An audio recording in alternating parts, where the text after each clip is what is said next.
Tonight's reading will be from Hebrews, the 11th chapter, verses 17 through 19. By faith, Abraham, when he was tested, offered up Isaac. And he who had received the promises was offering up his only begotten son. It was he to whom it was said, "In Isaac your descendants shall be called." He considered that God is able to raise people even from the dead, from which he also received him back as a type.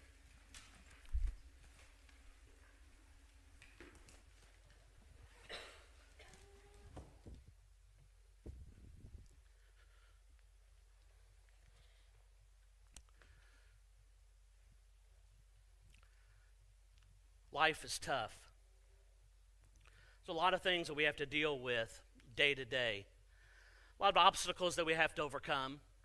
We talked this morning a little bit about the importance of growing our faith, of thinking about having the attitude of consideration and thinking of Godward and towards Him in all things, working on our godliness, our holiness. And when we do that, we'll separate ourselves from the world. And in the midst of that, there are its own challenges and difficulties that arise because of that decision that we make.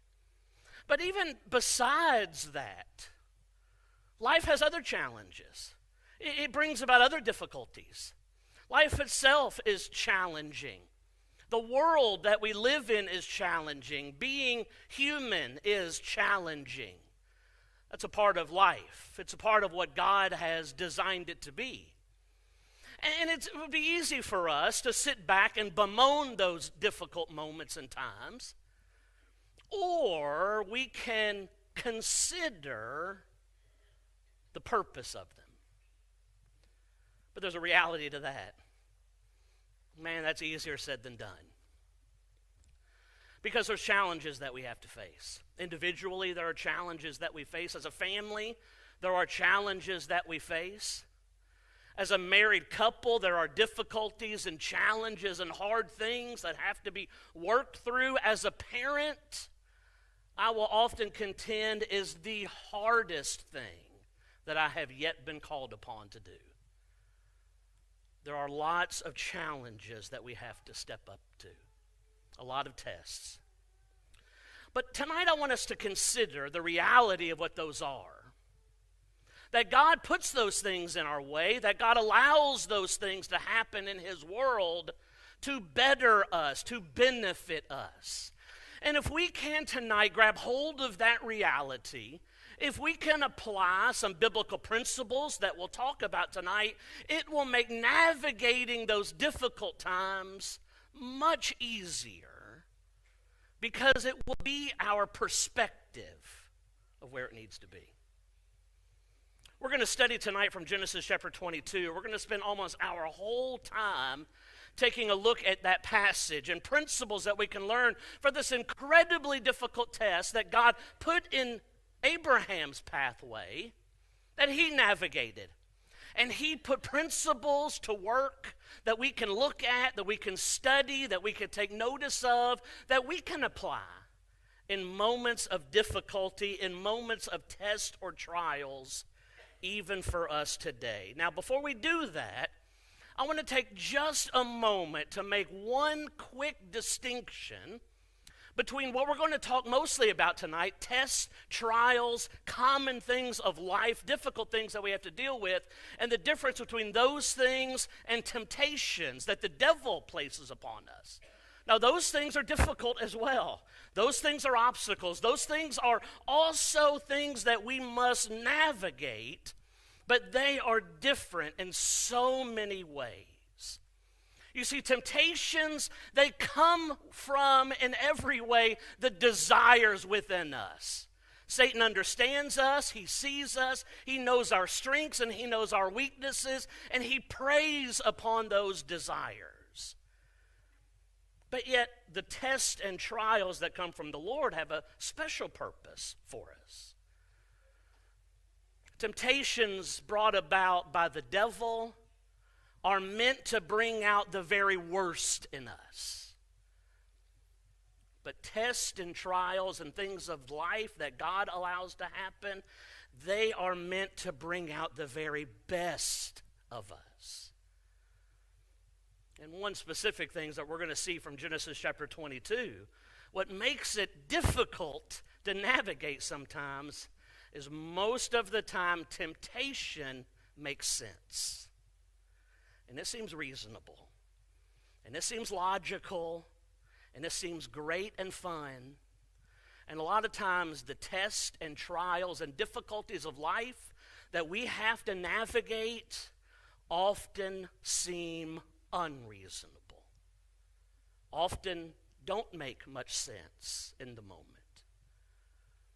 It's how it is that Abraham would be asked to kill his son. That doesn't make sense. That isn't reasonable. It is illogical. But yet it's a test that he placed in front of him. And then finally, before we get to Genesis chapter 22, think of this and remember this. God never will allow a test or trial to come in our path unless we are equipped to navigate it. That's a promise that he has made. So keeping all those things in mind, let's take a look at Genesis chapter 22. It is an incredible story. Now, we're going to read a bulk of it as we work our way through the principles. And I'm going to encourage you with something. And I have to do this myself as well. This story in Genesis chapter 22, there's a chance a lot of you are familiar with this story. It's a story you've read before. It's a story you've studied before, maybe many, many, many times. I'm going to encourage you to do your best. You won't be able to do it completely. I know sometimes, preachers will get up here and they're like, forget everything you've ever thought about Genesis 22 and start from scratch. No, I'm not going to ask you to do that. I can't do that. None of us can do that. We know what happens in Genesis chapter 22. It won't be a surprise to a lot of us. So I'm not going to ask you to wipe it clean, but as fresh as you can, put yourself in the place. I think a lot of ways that's what helps the most. And these stories that we're familiar with of placing ourselves in that context, I think that can really help. And I'm going to encourage you to do that with this story, to put yourself there. Work your way with Abraham all the way up to the very moment that God calls on him to sacrifice his son. An incredible test is put in front of Abraham. Hugely important principles at play that he uses that we can use as well. And the first is this. Oh, the first is already up there. Expect tests in life. Don't be blown away. Don't be surprised when something difficult enters your life. Don't be like, I can't believe this is happening. I can't believe this is taking place. Why does it have to be me all the time? Do not be surprised when something difficult is put in front of you that you're going to have to navigate. Let's read this together. Genesis chapter 22. Look at the very beginning of this story. You're going to see a phrase here at the very outset in verse 1 specifically. I'm going to tell you to look for it. Maybe you're going to find it again. It's an interesting phrase that continues to play throughout the entirety of this chapter. And it is the simple phrase, "Here I am." Lots of people say it in this passage, and it happens multiple times. I think that's interesting. Genesis 22, beginning of verse 1. Now it came to pass after these things that God tested Abraham. And he said to him, Abraham. And he said, here I am.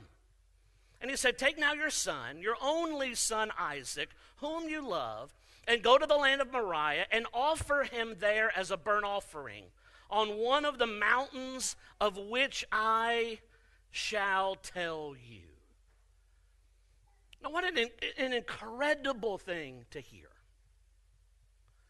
What I love is Abraham's attitude. The Lord calls out to him. He's ready for that. Abraham, here I am. Here I am. What an incredible, we're not going to. We could stop the lesson right here. Don't get too excited. But we could stop the lesson right here. What a powerful point that is, right? Just in that idea of being ready when God calls us for something. Being ready. I mean, he was ready. Abraham, here I am. Here I am. I'm ready. Well, what is it? What do you have for me? There is no way he could ever imagine what God was about to place on him. No chance. But he was ready for it. What do you have? What do you need from me? What are you asking? And God says, I want you to take your son, your only son, and I want you to take him to a place that I'll show you. And I want you to sacrifice him to me. This is not the first test in the life of Abraham. And it's interesting, we talked a little bit about it this morning. Some of those tests he did very well, but others of those tests he didn't do as well. Think back to the reality that he had to leave everything that he knew, and he had to step out by faith to a new land. An incredible test that he did very well. But not soon after that passage, there's a famine test that's laid upon Abraham, and he fails by not trusting in God and moving from where he was going to Egypt. He had a test with Lot and giving him the choice on where he is to go, a test that he did very well with, but he then failed again miserably when he's impatient with God and sleeping with Hagar to speed up this promise that God has placed upon him. He's done well, he has struggled, but here he's ready. And in a lot of ways, that simple principle can make a big difference. Understanding there's going to be difficult things that come about. Not everything is going to be perfect. Understanding that as a person, understanding that as a married couple, understanding that as a parent, instilling that idea then in your children. That life is not going to be great all the time. There's going to be difficult moments. And when those difficult moments arise, we've got to be ready for those things. Now, some of those moments we can be thinking about ahead of time. But some of the moments we can't. I don't think Abraham had sat down years ago and thought that, probably what's going to happen is he's going to promise this son, and we're going to have some issues with that for a little while. And when I'm old, we're going to get him. We're going to name him Isaac, and it's going to be great. But not long after that, probably what's going to happen is God is going to come to me in just some random day, and he's going to ask me to kill him. That's probably going to be something. I need to be ready for that. Do you think that was a discussion he had in his mind? Probably not. So there still comes what we talked about this morning. Trusting God and expecting that he knows the best way. And so the first principle is this. You've got to expect difficulties. Do not be surprised when they arise. Secondly, I popped this up just a moment ago. Maybe you cheated and saw it already. But you've got to focus on promises, not explanations. And this begins our idea of perspective. Let's continue the story, beginning of verse 3. So Abraham rose early in the morning, and he saddled his donkey and took 2 of his young men with him and Isaac his son, and he split the wood for the burnt offering, arose and went to the place of which God had told him. And then on the 3rd day, Abraham lifted his eyes, and he saw the place afar off. And Abraham said to his young men, "Stay here with the lad, or with the donkey. The lad and I will go yonder and worship, and we will come back to you." We've got to focus on promises, not explanations. There's a quote that I ran across. It didn't have an author. I wish there was, because I've used it several times, and I'd like to give credit. I'm very close, because I've used it a couple of times, and I've made mention in this way. I'm very close. Maybe the next time I'm just going to take full credit for it moving forward. But I'm still throwing it out there. If it's you or you know who said this, you can let me know. But probably after this, I'm going to take full credit moving forward. But it's something I read long ago and wrote it down, and I've used it many times. But the quote is this: "Our faith is not really tested until God asks us to bear what seems unbearable." or do what seems unreasonable, or expect what seems impossible. That's what he's laid on Abraham. Something that seemed unreasonable. Something that seemed undoable. Something that seemed impossible. This is often the test that we have to deal with. Something happens and our thought is, how am I going to deal with this? How am I going to handle this? It's too difficult. It's too hard. It's unbearable. It's undoable. It's impossible. We see these kinds of tests all throughout Scripture. Think about the life of Joseph. Joseph had a rough go of it for a little while. His brothers didn't like him. They threw him in a pit. They sold him into slavery. That started to go well for a second, but that turned pretty quickly when he was falsely accused by his boss's wife. He's thrown in prison, and that's not great, but things started going okay there. He gets a couple of friends. He interprets some dreams, certainly with God's assistance. And those guys get loose, and they're like, hey, don't forget about me in here. And guess what? They forget about him. And he just sits there in prison. That's pretty tough. One thing after the other, after the other, after the other. Have you ever felt something like that in your life?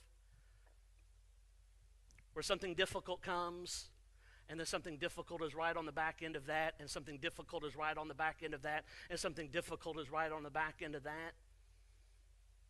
And we find ourselves screaming, why? Think about Moses and the children of Israel as they leave Egypt in the spectacular way that they leave Egypt. And Pharaoh and his army is behind them, chasing them down, and then they come up against the sea. What are we going to do with this? We can't swim across. We can't build a bridge. We can't float across. The army is right there. The sea is right there. Now we are faced with the impossible. I'll add another one who handled it perfectly in all ways. Jesus at Calvary was an impossible test, an unbearable moment. So how do we deal with those?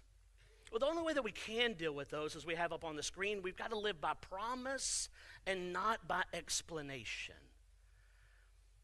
Think about how unreasonable this request that God makes to Abraham was. His only son, in which the future of everything rests upon. He's already had massive conversations about the bad decision with Hagar and Ishmael of Abraham trying to take that on himself, and God saying, he isn't the one. He isn't the one. Sarah, she's going to bear a son. And she does, and it's Isaac. He is the one. He is the one of promise. And now God says, nope, let's get rid of him.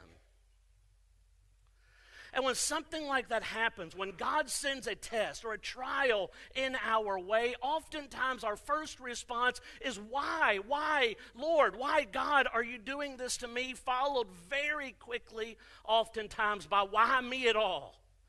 Couldn't this be someone else? Someone else is better equipped. We are instantly looking for explanations from God. Don't see that from Abraham here. He's not asking questions. Did you see any questions that Abraham is asking? Now, maybe he had some questions, but he's not asking them here. He rises early in the morning. He packs everything that he needed, and he set off on his journey.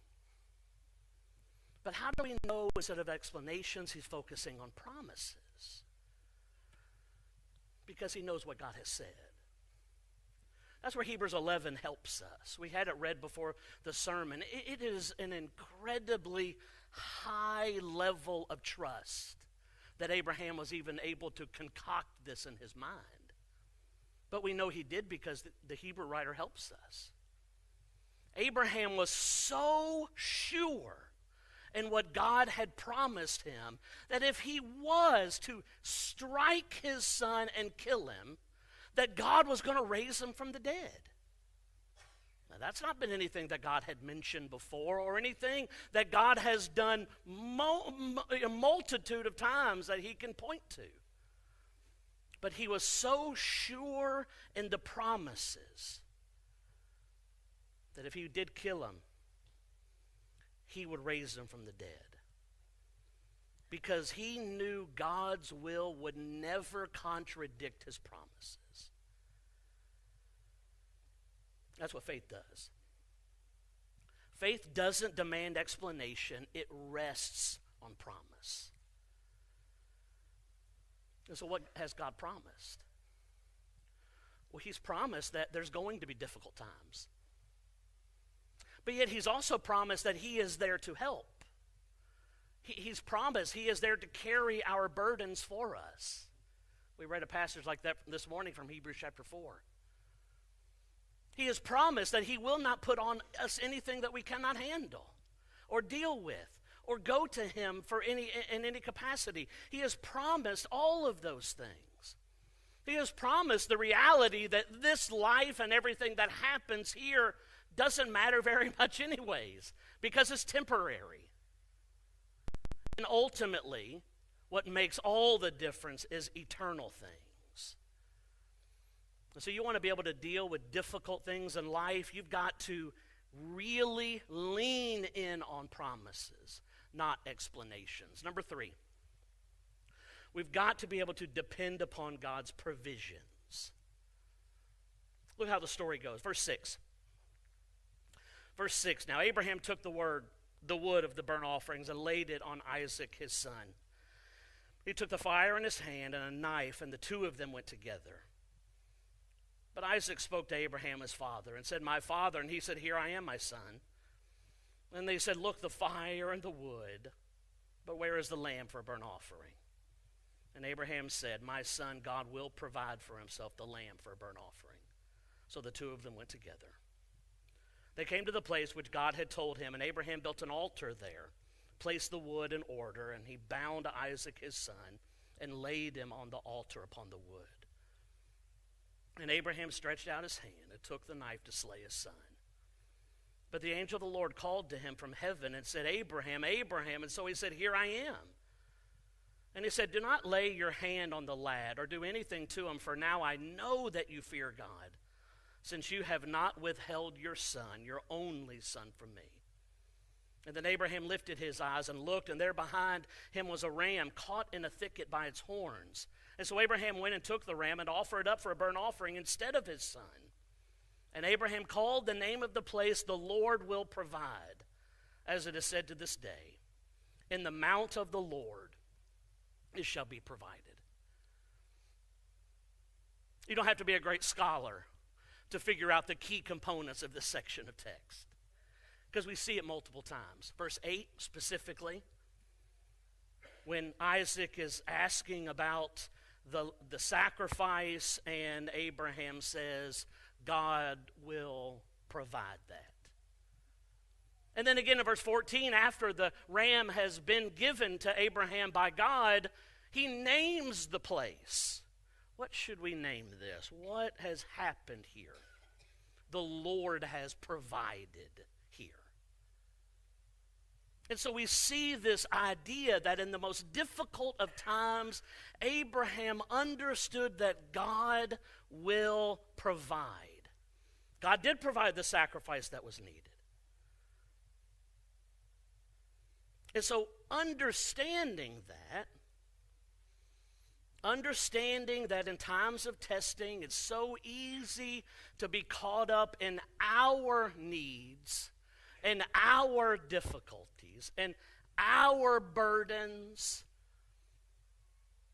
I'll ask that you change that and do your best to focus on God and His glory. Not your difficulties, your burdens, but God and His glory. And a great example of that, Daniel chapter 6.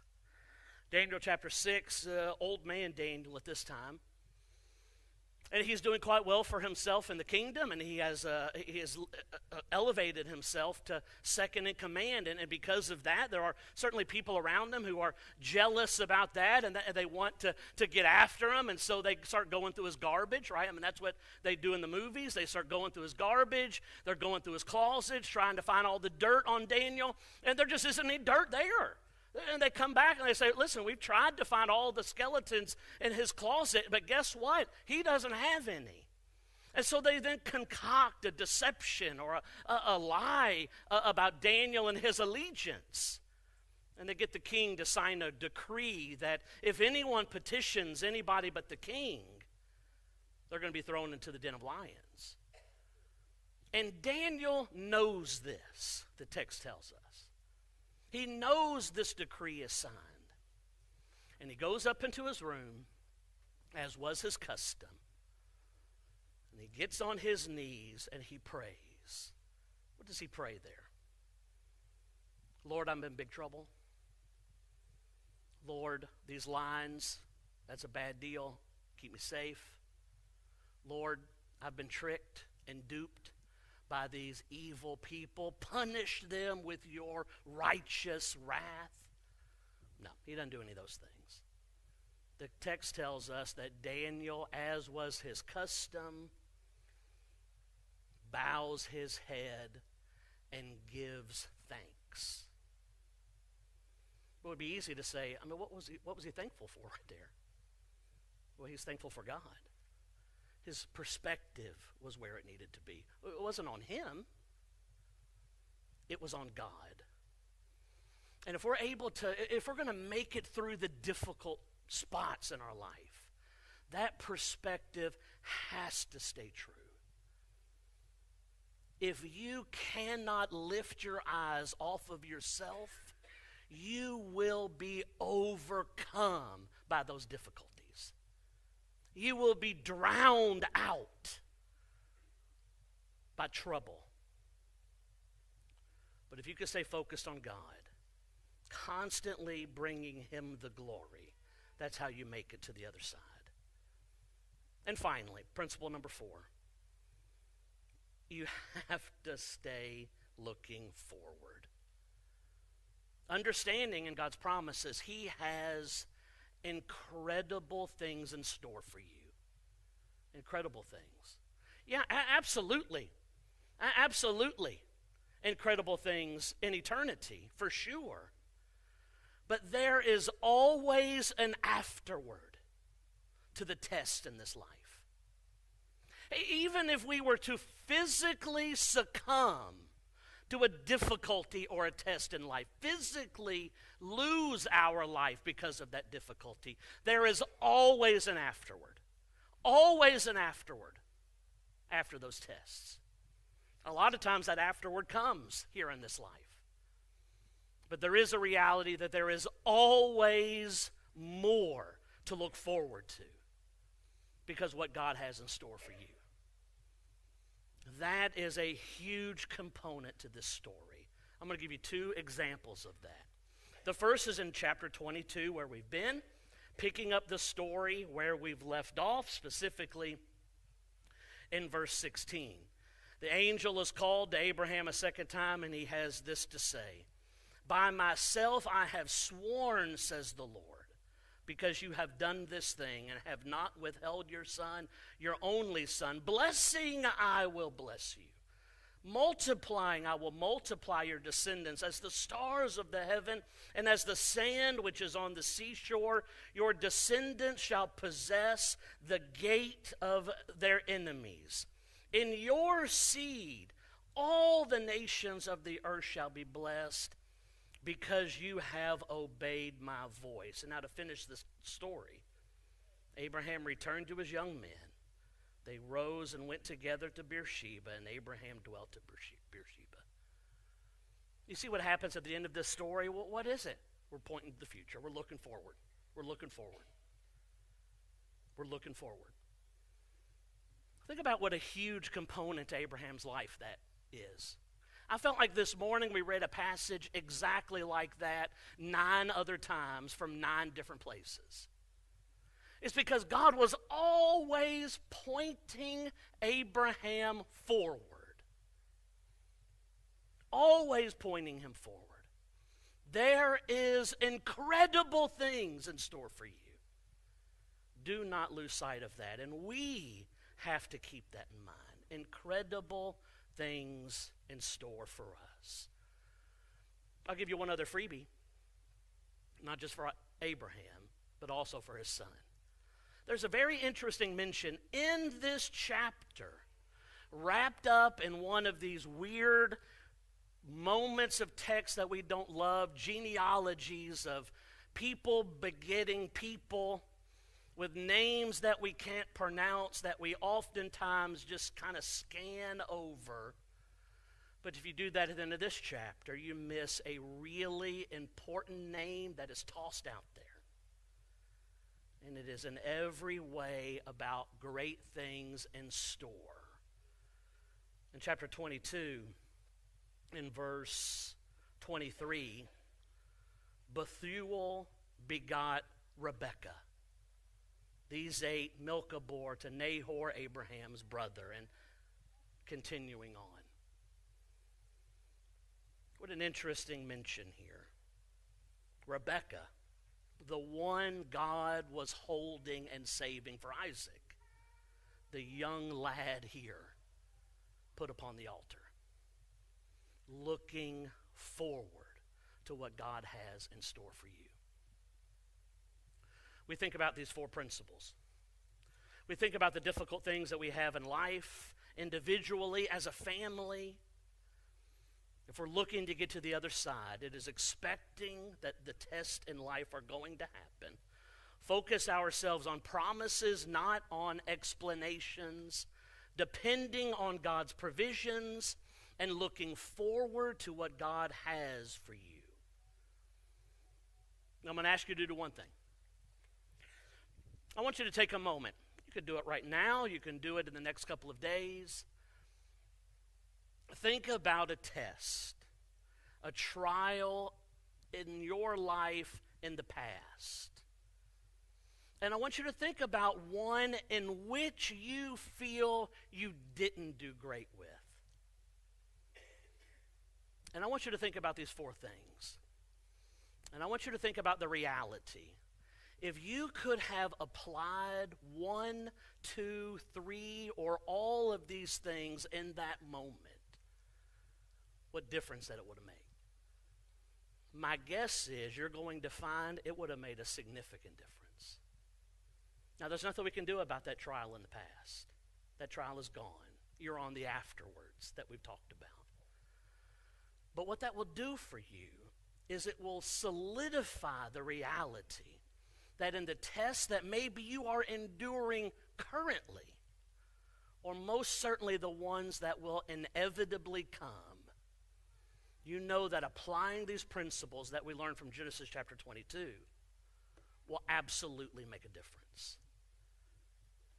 You meditate upon those things, and you realize in every way that it is our holiness and our faith that will get us to the other side of those difficult things. You trust God. You trust His provisions because He cares for you and He wants you to be better. And remember, that is the power in these trials and difficulties. They are placed to better us. And there's probably a trial that you can think of in your past that has done that. It is a powerful, powerful thing that takes deep-seated conviction and perspective that each and every one of us, myself included, can build more of moving forward. I thank you listening so well today. 3 different times that you've had to hear me. My wife and daughter don't even have to listen to me 3 times in one. I was talking to somebody a moment ago back there. I can't think about the last time that I preached 3 times quickly right here in a row. My voice has held. That's good. I appreciate that. But I appreciate you for worshiping with me this day. What a beautiful day we've had of worship and study together. And I appreciate the invitation that I've had for this week, and I'm looking forward to it. I now know that tomorrow night we're going to talk about Noah and specifically the attitude that he had in regards to his family. So be meditating upon that. Really interesting phrase that we'll find in Scripture about Noah and his family. Specifically what he was thinking about that. I'm looking forward to that Monday night. And we'll be together on Tuesday and Wednesday as well. I'll look by tomorrow to make sure I know exactly which lessons those will be, and we'll talk about that on Monday.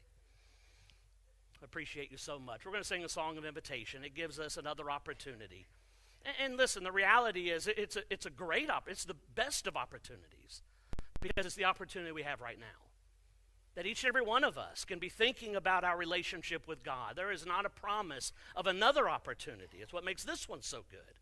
So all of us need to be thinking about where we are with God. And if you are not where you need to be with God, let's do something about that. Let's do something about that right now. Maybe we can help. If we can, you let us know as we stand and sing.